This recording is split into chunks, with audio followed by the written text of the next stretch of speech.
आता आपण बघत टॉप 9 मोठ्या बातम्या।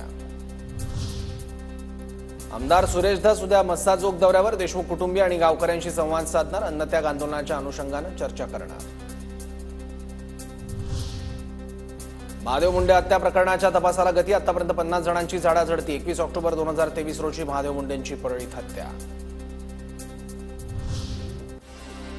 सुप्रिया सुळेंचा महादेव मुंडेंच्या कुटुंबाला व्हिडिओ कॉल। सुप्रिया सुळेंचा ज्ञानेश्वरी मुंडेंना 2 वेळा व्हिडिओ कॉल। काळजी करू नका, मी तुमच्यासोबत। सुळेंकडून ज्ञानेश्वरी मुंडेंना धीर।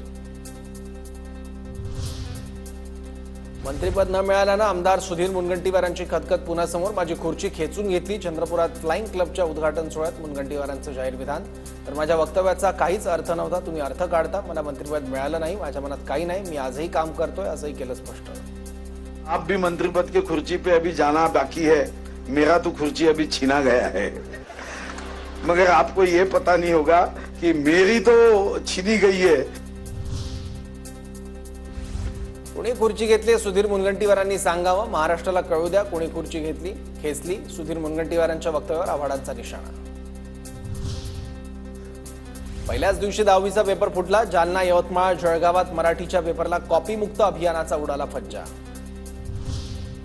पेपर फुटीची चौकशी केली जाईल, दोषींवर कारवाई होईल। कॉपीमुक्त महाराष्ट्र करण्याचा सरकारचा संकल्प। उपमुख्यमंत्री एकनाथ शिंदेंची प्रतिक्रिया। जालन्यात परीक्षा केंद्रावर पेपर फुटला नसल्याचं राज्य परीक्षा मंडळाचे अध्यक्ष शरद गोसावींचं स्पष्टीकरण। व्हायरल झालेला पेपर प्रश्नपत्रिकेशी संबंधित नसल्याची माहिती। अब्दुल सत्तारांनी शासकीय अनुदान लाटलं, विजय कुंभारांचा आरोप। मंत्रिमंडळाच्या बैठकीत प्रस्ताव मंजूर असल्याचं भासवून अनुदान लाटलं। धार्मिक अल्पसंख्याक विद्यार्थ्यांसाठीच्या योजनेत सत्तारांकडून घोळ, कुंभारांचा हल्लाबोल।